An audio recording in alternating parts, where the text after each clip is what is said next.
Dikit melenceng ya, pernah nggak sih lu lirik-lirikan sama cewek pas udah sampai puncak atau saat di jalur pendakian sampai minta nomornya? Aduh, kalau itu gila kan, sulit, sulit, sulit, sulit. Gua kayak tuh, gua kalau urusan itu tuh kayak enak banget, kayak ngeliat di Instagram gue kan. Lu ketemu di jalur pendakian nih. Balik lagi ke Jamblang Channel sama gua Restuto Area dan Bang Bay, Bamba. Nama asli siapa? Nama Bayu asli. Aditya Putra. Kali ini gua bakalan nanya nih ke dia. Soalnya kan dia lebih pengalaman, lebih banyak pengalaman tentang nanjak gunung. Biasa Mendaki aja. gunung ya kan. Nah, pertanyaan awal gua langsung aja nih. Awal pertama lu naik gunung tahun berapa sih, Boy? Tahun 2016 kalau nggak salah. 2016. Nah, hal yang bisa bikin lu pengen naik gunung tuh apa sih? Gua nggak punya alasan kalau buat ditanya. Apa karena lihat orang, wah kayaknya enak atau gimana? Awalnya sih gua karena ngeliat foto-foto temen gua, foto-foto kawan gua sama foto-foto senior gua. Kata gua, kok bisa ya dia kok berdiri di atas awan, kata gua. Istilahnya kayak lu ada di atas awan lah, lebih tinggi dari awan. Kata gua mantap juga nih, gua pengen nanjak Oh, dari situ jadinya. ya. Nah, gunung apa aja sih yang pernah lu naikin? Wah, kalau kayak gitu kayaknya nggak harus disiplin juga sih. Takutnya netizen pada bilang sombong. Nggak apa-apa lah. juga, itu kan persepsi orang, nggak apa-apa masing-masing. Gua baru sih, baru naik, gua cuma berapa gunung doang, itu juga gunung-gunung yang Iya, ngecek-ngecek. mana ya? Coba cerita. Ya paling cuman kayak di sekitaran Jawa Barat. Apa lagi? Awalnya Jawa Barat sama Jawa Tengah lah. pertama gunung apa tuh yang lu naikin paling awal? Paling awal itu gua naik ke Ciremai, Ramai. Kuningan, Jawa Barat. Terus apa lagi gunung yang selalu tadi? Gunung selanjutnya itu gua ke Gunung Gede. Gunung Gede. Gunung Gede itu pas banget bulan puasa 2016, ingat gua tuh. 2016 setelah mau naik gunung. 2016 gue pertama naik gunung, dan gue pertama kali naik gunung di saat gue lagi puasa bulan suci Ramadan. Puasa-puasa naik gunung berarti tuh. Puasa naik gunung. Kuat berarti ya naik gunung puasa ya. Wah, Tapi itu puasa kan? alhamdulillah puasa mah lancar, terawih gue lancar. Gue awalnya juga sempet kaget sih. Awalnya nih teman gue ngajakin naik, senioran gue lah yang ngajakin naik. Lo ikut naik lagi gak? Kemana bang? Ke Gede. Wah, Gede di mana ya? Kata gue. Wah, di Bogor tuh. Kapan bang? Ntar minggu depan. Wah, kata gua puasa naik gunung nih, terus gimana puasanya, sholatnya gimana, kata gua. Udah, kata gua feeling bagus, niat juga udah mantap. Coba gua mau nyoba juga naik gunung bulan puasa, dari gimana sih rasanya. Tapi langsung ke pertanyaan kedua yang ya. Boleh. Kalau menurut lu, kalau menurut nih kan gue baru-baru nih pengen belajar lah, ibaratnya pengen sharing-sharing aja lah kita. Kalau menurut lu persiapan yang harus disiapin tuh para pendaki itu apaan? Kayak seperti kayak mental atau apa kalau menurut lu? Kalau menurut gua pribadi sih ya, kan kalau menurut orang kan beda-beda ya, mungkin beda-beda. Cuman kalau menurut gua sih, selain lu punya niat sama mental, lu juga harus punya fisik sama alat-alat pribadi yang safety menurut gua. Jadi alat-alat buat lu ngedaki itu nggak boleh asal-asalan, seperti kayak sepatu, terus steril. Itu yang pertama tuh fisik ya. Fisik, mental, niat, sama alat-alat lu semua harus siap pokoknya. Kayak kita olahraga dulu sebelum naik gunung gitu ya. Kalau bisa olahraga dulu. Emang fisik banget sih ya, kalau naik gunung itu. Iya, fisik juga Berasa harus. banget. Soalnya kan kalau cuma lu modal niat doang, lu kalau niat dari bawah, emang niat gua, tekad gua buat nih, niat gua gede nih. Cuman kalau udah ketemu sama treknya, kalau emang fisik lu nggak ada persiapan ya lu anjok, lu digenjot abis, lu dihajar terus tuh sama, apalagi kalau udah ketemu tanjakan lah, terus apa lah, sampai manjat-manjat, sampai kudu merangkak lah. Masing-masing gunung kan juga punya kapasitas trek yang beda-beda, jadi nggak semua sama. Kan ada gunung yang pasir, tanah, muncaknya harus jam segini, beda-beda. Jadi fisik lo juga harus benar-benar kuat, siap. Tapi langsung ke pertanyaan selanjutnya aja nih ya. Kalau kan lu kan lebih lama ya dari gua, maksudnya lu lebih tahu lah. Nah, gue pengen nanya, tujuan lu naik gunung apa sih? Kan udah lama tuh ya. Kalau dibilang tujuannya sih kayak bingung juga gua. Kenapa gua juga bisa sampai naik gunung dan sampai pengen naik lagi. Itu semua pertanyaan emang semua orang emang nanyain kayak gitu sama. Gue cuma bisa bilang gue nggak tahu jawabannya kenapa gue bisa ketagihan naik gunung, sama seperti kalian semua lo pada yang nanya kenapa sih lo bisa naik gunung. Gue cuma bisa jawab, gue juga bingung kenapa gue bisa ketagihan naik gunung, sama seperti lu kenapa nggak bisa naik gunung. Bingung ini ya. Itu bingung, nggak bisa dijawab. Nggak ada jawabannya. Mendingan lu yang ngerasain sendiri, lu ikut naik, lu yang ngerasain sendiri kenapa lu bisa naik gunung. Ntar baru lu nemuin jawabannya sendiri. Nah itu, lu pasti nemuin jawaban lu sendiri sih itu. Iya benar. Jadi kayak Gue juga bingung kalau orang nanya, lu ngapa sih naik gunung mulu? Gue juga bingung kenapa lu nggak naik gunung. nah, nih langsung pertanyaan yang lain lagi, kan itu yang udah gue jawab tuh. Memang berarti itu belum ketemu jawabannya kalau lu belum naik gunung. Nah itu. Intinya berarti begitu jawabannya. Oh iya benar. Nah, kalau ada nggak sih hal yang gak lu sukain pas lagi mendaki gunung? Yang gue nggak suka. Kalau menurut gue pribadi sih, gue paling nggak suka kalau lagi naik gunung itu satu, tanpa izin orang tua. Yang pertama tuh tanpa izin. Kalau lo masih ikut sama orang tua, gue paling nggak suka kalau lo naik gunung tanpa izin orang tua. Orang tua nggak tahu kalau lo naik gunung. Pasti awal-awal lo harus bilang sama orang tua, dan orang tua lo harus diizinin lo naik gunung. Jangan sampai lo nggak diizinin sama orang tua. Yang kedua, gue paling nggak suka kalau lagi naik gunung di trek itu nyetel musiknya berisik pakai speaker aktif. Mengganggu itu yang benar. Kalau menurut buat telinga manusia sih nggak mengganggu. Mungkin kalau buat sekitar kehidupan alam lah atau hewan, ada kan di hutan kan bukan kita doang yang ada. Entah hewan apa lah, entah makhluk apa kan. Kita kan nggak tahu. Jadi gue paling nggak suka tuh kalau di trek, apalagi kalau udah malam di tenda nyetel pakai speaker gede-gede musik, aduh mengganggu buat ketenangan gitu. Kan kita ke gunung juga sedikit nyari ketenangan, ngelepas kepenatan kita di kota, masalah-masalah kita di rumah, cari udara segar lah ibaratnya gitu ya. Terus yang ketiga itu gue paling nggak suka, bukan nggak suka ya, gue bingung aja gitu, kenapa tuh orang kalau lagi di trek sembari ngetrek, sembari merokok gitu loh. Iya. Ada juga yang gitu. Ada juga sembari jalan nih, kita udah bopong carrier, ini udah bopong carrier sembari merokok. Bukannya itu rokok ngeganggu kita di jalan ya. Maksudnya kita juga kepikirannya kayak, lu mah nggak capek apa ya? Lu kan udah bawa beban berat, ketemu tanjakan bareng ngerokok. Mungkin emang kalau menurut dia itu biasa aja, emang udah kebiasaan dia kali ya kan. Menurut kalau kata gue sih, ini kalau lagi break baru lu ngerokok, kalau lagi di tenda lu ngerokok. Sambil jalan kan lu takutnya sambil jalan ngerokok lu kecapean atau Ngorinya kan lagi ngerokok terus makan terus. Nah itu dia, takutnya lu ngerokok di jalan terus ditegur orang, mas yuk bu, lu mau gimana ketahuan sini, nggak lucu anjing kata gua. Nah pertanyaan selanjutnya nih, pendapat lu apa sih tentang, kan lu udah lumayan lama juga ya baca gua, dari tahun 2016 udah lumayan lama lah menurut gua, sedangkan gua baru-baru. Nah gua pengen tahu pendapat lu apa sih tentang orang-orang yang membuang sampah di gunung dan nggak mau bawa turun lagi.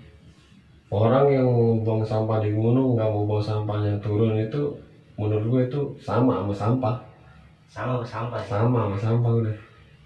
Nggak ada bedanya. Nggak ada bedanya udah. Pokoknya itu orang yang naik gunung bawa sampah, terus dia buang sampah sembarangan, terus dia nggak mau bawa sampahnya turun ke bawah, itu menurut gue dia tuh sama kayak sampah udah.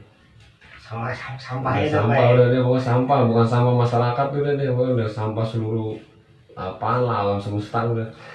benar. Intinya kita harus menjaga alam sekitar juga, sisain kenyamanan di alam buat anak cucu kita nanti, ibaratnya gitu ya kata-katanya ya. Nah, pernah nggak sih nih, sedikit melenceng ya, pernah nggak sih lu lirik-lirikan sama cewek pas udah sampai puncak atau saat di jalur pendakian sampai minta nomornya? Aduh, kalau itu gila, sulit. Gua kayak tuh, gua kalau urusan itu tuh kayak enak banget, kayak ngeliat di Instagram gue kan. Lu ketemu di jalur pendakian nih, terus ketemu minta nomor WA-nya, berlanjut di rumah kan, chattingan, besoknya nikah. Wah gila, kata gua kok bisa gitu, kata gua naik dari 2016 tuh, boro-boro dapet jodoh di gunung. Sekarang nggak pernah tuh. Boro-boro dapet jodoh, gua ngelirik ceweknya takut gua. Lu udah ada 5 gunung yang pernah tekin, kurang lebih ada. Cuman tuh dari gua naik 2016 sampai sekarang ini, gua nggak pernah yang namanya berani gitu ke say hello ke cewek. Halo kakak, naik kamu siapa kak? mau ke saya gitu aja. Wah, gua nggak berani kayak gitu-gitu, gua nggak berani melenceng sumpah. Kalau gua tuh kalau naik udah gua fokus naik. Kalau emang bener-bener ketemu rezekinya gitu loh. Sedangkan kita satu tenda, buat tenda ini, nah satu lagi kelompok orang lain tenda samping gua. Kebetulan gua lagi ngopi malam-malam nih depan tenda gua. Dia masuk, ngopi mas, iya ngopi. Nah dia ngajakin ngobrol baru dah. Cuman kalau emang kita yang mulai duluan kayak, halo kak, naik bareng siapa kak? Wah gua kayak gitu nggak berani gua. Nggak berani ngeduluin. Nggak berani gua takut gua kayak gitu. Bukannya takut ngapa ya? Nggak berani aja, emang gua udah fokus naik kan. Oh nggak bikin ke situ. Nggak mikirin buat godain cewek di gunung. Tapi kan nggak sengaja kalau misalnya kita lirik-lirikan nggak taunya saling ngerespon kan, lampu kuningnya kan, lampu kuning nih. Mustahil. Kalau buat gua mustahil ya. Cuman kalau buat orang-orang nggak tahu apa kayak itu gampang banget gitu. Karena mungkin lo terlalu fokus, lo udah naik aja gitu. Lu mungkin gitu kali pikiran lo, nggak ada. Emang gua kalau kayak naik gunung sih gitu sih. Nggak ada ngambil celah-celah sedikit sama cewek kan. Nggak berani gua, nggak berani. Sumpah nggak berani gua. Nah, kalau menurut lo, pertanyaan selanjutnya, kalau menurut lo partner itu ngaruh nggak sih buat kenyamanan pendakian gunung kita? Partner, kalau dibilang partner itu ngaruh atau enggak, jelas ngaruh. Jelas ngaruh. Kalau partner, misalkan nih, kita naik nih sama partner kita. Misalkan dalam keadaan kita kan nggak tahu ya kondisi alam, kondisi fisik kita kalau naik gunung tuh kayak gimana. Misalkan kita tahu pas udah naik di pendakian, tiba-tiba mental sama fisik kita jatuh, dihajar. Otomatis nih kalau partner kita lemah atau kan mental juga ikut jatuh, gimana nggak bisa ngasih motivasi kita, ya udah lo dua-duanya hancur. Kalau misalkan partner satunya ini bisa buat ngebangun mental lagi, ngasih motivasi lah, saya ngasih semangat, ngebimbing lu buat supaya kayak kuat lagi naik gunung, kan kita jadi yang tadinya udah gak kuat nih, dari semangat lagi, udah nggak bisa lagi, kayak gue mau turun aja. Kan kalau partner kita udah, ayo lu kuat, lu pasti bisa, ayo lah lawan, pelan-pelan ayo nggak apa-apa gue temenin, kan enak, kita langsung semangat lagi ya kan. Kalau partner udah maaf ya, kan banyak tuh ya kalau orang istilah kalau dibilang senior ya kan, ngeliat bawa temen atau ketemu kalau tuh naik bareng gitu, ngeliat temennya itu kayak baru-baru naik lah istilahnya, baru kayak pendaki pemula lah, kadang berucap, udah lemah banget lu, baru gini aja udah capek banget. Terus itu yang bikin drop mental temennya itu. Nah itu makanya kalau gue bilang partner itu berpengaruh dalam pendakian atau pendakian apa enggak, gue bilang ya itu jelas berpengaruh. Pengaruh banget ya. Pengaruh banget. Pengaruhnya ya. Jelas. Itu udah paten lah istilahnya. Lu harus, makanya lu kan kalau buat di beberapa gunung kan ada peraturannya tuh. Kalau naik gunung harus ada pendamping yang lebih memahami tentang pendakian. Iya. Harus ada yang lebih mengerti lah tentang pendakian jalur tersebut gitu ya. Gak bisa ngarahin kita gitu. Betul. Tapi lu kemarin dengar lu pengen ngadain open trip. Wah, itu kabar burung itu. Gagal itu. Nah ikut dong. Ini semua gara-gara gunung gede itu tuh. Acap. Kok acap? Al Covid, Al Bastard. gara-gara udah banyak tuh orang itu yang mau ikut apa wah alhamdulillah berapa tuh 20 sekitar 20-an kalau nggak salah 20-an. banyak juga Itu emang nggak tau gue tuh yang pada ngikut emang entah udah kangen naik gunung kan. Gue nge-share juga di grup gue sama teman-teman gue. Nah teman-teman gue juga kebetulan waktunya bisa cocok sama tanggal yang gue buat, pada ikut semua. Pas udah seminggu mau berangkat gue udah semua siapin tuh, dapat nomor berita dari info dari langsung pihak TN ini aja, Taman Nasional Gunung Gede Pangrango langsung bilang katanya ada wabah COVID di wilayah Bogor, makanya ditutup. Kata gue, udahlah, belum rezekinya gunung gak bakalan kemana. Tapi yang selanjutnya apa pendakian mana sih yang paling menurut tuh paling ini apa paling berkesan gitu, paling seru, paling enak gitu? Kalau menurut gue pendakian gue paling berkesan di 2 gunung, di Gunung Gede pas bulan Ramadan sama di Semeru. Menurut gue tuh pendakian gue paling berkesan di 2 gunung itu. Karena kalau di Gede pas bulan suci Ramadan baru pertama kalinya gue naik gunung dalam keadaan puasa, dan baru ngerasain gue sholat di gunung lancar, sholat tarawih. Alhamdulillah, ini bukan ria atau sombong, cuman gue emang bener-bener gue awalnya gak kayak ngira bisa gak sih gue ngejaga puasa gue, bisa gak sih gue ngejaga sholat gue di gunung. Cuman alhamdulillahnya gue juga naik bareng sama abang gue, terus senioran gue yang ngebimbing gue. Makanya gue tuh kayak ngerasa wah gila sih, gue bisa ngerasain puasa sambil sholat tarawih di gunung. Itu ya. Sampai gue dibilang sama pihak base campnya, kalian semua orang Cinting. Iya, sambil puasa soalnya naik gunung. Masa puasa naik gunung? Lah, kata gue langsung balikin, kenapa bapak buka gunungnya pak? Iya. Lalu kalau emang kagak mau ada yang naikin bulan puasa harusnya ditutup. Iya, ngapain dibuka ya? Dia juga yang ngapain dibuka? Ngomong ke gue, puasa naik gunung lah. Bapak puasa gunung dibuka. Iya. Ngapain jarang dia buka ya? Dibuka ya udah. Kalau ada yang naik ya. Iya betul. Ini salah satu dari contoh aja. Kalau emang kuat, walaupun lagi puasa naik aja, bukan yang langsung untuk ria, untuk sombong atau gimana. Apa itu persepsi orang, penilaian orang, ya kan? Ini menurut bisa jadi contoh buat orang lain, kan gitu. Terus di Semeru kenapa tuh bisa berkesan? Kalau di Semeru menurut gue berkesan ya karena gue naik kalau nggak salah itu 13 orang, teman-teman gue tuh 13 orang. Dan pada saat itu yang bikin gue berkesan itu pas banget mau muncak ke Mahamerunya, gue paling belakang tuh 3 orang, gue, temen gue cewek, sama senioran gue nih yang selalu ngajak gue naik, yang sekarang udah nikah nih. Ini contoh nyatanya depan gue nih, lihat ketemu jodohnya di gunung. Iya. Senioran gue sama temen gue cewek. Kalau menurut gue cintanya itu bersemi di Semeru. Kalau orang yang nonton video ini, halo bang. Gila. Itu kayak dia akan subscribe gitu. Mudah-mudahan lu nonton bang sama bininya. Ini gue pas muncak itu paling belakang, gua, senioran gua sama temen gua cewek. Yang lain tuh udah pada depanan, karena kan gua selalu ngikut sama senioran gua. Alhamdulillahnya gua sampai puncak, dan yang senioran gua sama ceweknya ini temen gua nggak bisa karena ceweknya nggak kuat. Lalu sampai puncak sama siapa? Gua sendiri. Paling terakhir kan, gua paling terakhir tuh 3 orang. Jalan dari jam 12 malam kan dari Kalimati, gua start jam 12. Gua nanya sama senioran gua, bang, ya kan? Kalau puncak Mahameru itu dibatasinya sampai jam berapa? Kalau nggak salah sampai jam 8 atau jam 9 gitu. Kalau nggak salah ya. Kalau salah sih dikoreksi. Sampai jam segitu. Kata gue, oh ya udah, berarti kita harus ngebut bang ya. Kalau lewat dari jam itu nggak boleh, karena kan panjangnya tuh Semeru kan aktif tuh.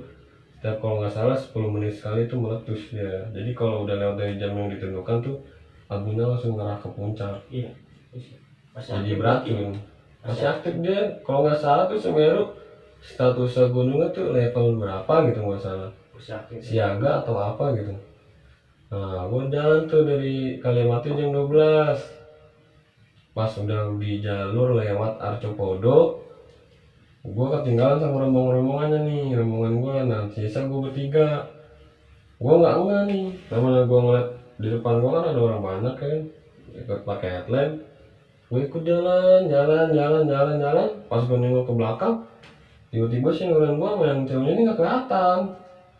Wah kemana nih, namanya gue kan pendaki baru nih, pemula ke Semeru. Saat itu Takut gua jalan sendirian sementara rombongan gua udah pada duluan. tapi di jalur Rame di jalur pada puncak balik semua rame. Cuman keadaan kan gua takut kenapa-napa kan, makanya gua langsung mutusin buat berhenti nungguin senioran gua. Gua melipir ke kiri, duduk di balik batu sambil gua tanya sama pendaki-pendaki yang pada lewat tuh puncak. Gua tanya, Mas, ngeliat temen saya nggak, laki-laki sama perempuan? Yang perempuannya pakai jaket merah. Wah ada mas di bawah, katanya. Lagi duduk kayaknya ceweknya kedinginan tuh mas. Ah yang bener mas di mana, kata gua. Itu di balik batu yang gede mas di bawah. Gua kaget, maka gua langsung turun lagi sambil gua teriak, gua nyariin, nyebut nama teman gua nih, masih senioran gua. Pas gua datang, pas gua panggil dia nyautin langsung, Bay, sini bay. Kenapa nih bang? Sini, dia kedinginan nih. Wah, gua kaget langsung, aduh. Namanya Semeru, kalau buat apa yang tahu Semeru ya, dinginnya itu, wah parah lah lu, gua ngelebihin dinginnya, sedingin-dinginnya Jakarta itu parah udah, sedingin-dinginnya Puncak itu parah udah. Wah, menurut gua tuh gunung paling dingin. Atap Pulau Jawa kan ya sebenarnya.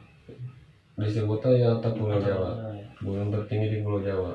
Itu Semeru, itu pas gua nyamperin tuh, kaget kedinginan, ngumpet di balik batu, kata gua, bang ini kedinginan bay, ayo bay, ini bay, tolongin bay. Gua samperin kan, sarung tangan gua buka, gua pindahin ke dia, langsung gua usap-usap, langsung gua pasangin sleeping bag, kan kebetulan gua bawa sleeping bag buat antisipasi ya, gua pakein biar dia hangat, terus gua dempetin badan gua sama senioran gua nih biar dia hangat. Tambah parah kata gua, nangis. Kirain gua udah menjurus ke arah hipo ya kan, gua panik. nangis tuh, Ceweknya nangis, kedinginan parah. Untungnya belum hipo, masih kedinginan biasa gitu, cuman parah. Gua panik langsung, kata gua, bang ini gimana bang? Udah bang, tenang aja, jangan panik. Itu juga insya Allah nih sembuh nih. Langsung diakalin, nyangatin. Alhamdulillahnya pas matahari terbit dia udah meninggal. Langsung pas udah matahari terbit dia meninggal, gua ngobrolin gimana bang ini baiknya, kita lanjut naik apa turun? Kalau turun ayo gue ikut, kata gue. Nggak apa-apa, gue nggak sampai puncak Semeru. Cuman nih cewek langsung mutusin, ayo nggak apa-apa naik aja pelan-pelan, tapi serius kalau mau turun nggak apa-apa, ayo turun kita bertiga, kata senioran gue. Cuman dia maksa buat naik, emang karena itu dia gunung pertamanya dia tuh. Kalau menurut gue tuh dibilang gokil sih. pendakian pertama Cewek pendakian pertama langsung ke Semeru, kata gue gokil sih kalau gue bilang. Mental kuat juga sih kata gue, gitu. walaupun anaknya sedikit manja. Itu tahun berapa lu naik? 2016 juga, udah lama juga. Pas tahun 2016 itu lu 2012 itu. nggak Itu kebetulan gue lagi masih gawe itu, kebetulan gue ada rezeki, punya waktu dan punya temen juga. nggak ada duit, nggak ada waktu, ada. Nah itu kadang-kadang kan kalau naik gunung punya duit, punya waktu, nggak ada temen. Punya duit ada teman, nggak punya waktu. Pasti lah kayak gitu. Itu doang udah. Nah terakhir nih, kalau apa gue minta lu kasih pendapat ke pemula-pemula yang kayak baru gue nih, pemula yang baru seperti gue lah, pesan kesannya seperti apa, pesan-pesannya lah, harus bagaimana, terus harus siapin apa, harus siapin mental atau fisik atau apa. Kalau menurut gue ya kayak tadi di awal, kalau lu mau naik gunung ya lu harus izin sama orang tua lu kalau lu masih ikut sama orang tua. Kalau udah berkeluarga ya lu harus izin sama suami atau istri. Itu yang paling penting, harus ada izin dari pihak keluarga. 2, fisik lo harus kuat, mental lo harus ada, sama alat-alat lo yang safety ya. Pokoknya harus safety, pokoknya nggak boleh asal-asalan, nggak boleh pakai sendal swallow lah, nggak boleh pakai gue pakai ini aja gue nggak ada. Jadi kalau nggak ada nggak usah naik gitu kan. Mendingan usahain beli, kalau nggak bisa beli usahain minjem. Yang penting alat yang lo pakai itu safety. Jangan sampai asal-asalan ya, sleeping bag, Itu kan sepatu, buat gimana ya? jaket lah. Pokoknya itu pokoknya niat, izin dari orang tua atau keluarga, fisik, mental, sama alat yang lo pakai itu harus benar-benar safety. Jaga sopan santun, tata krama, jaga ucapan, jangan pernah buang sampah sembarangan, dan jangan sampai lupa bawa turun sampah ke bawah. Sekian aja lah, terima kasih nih. Assalamualaikum warahmatullahi wabarakatuh.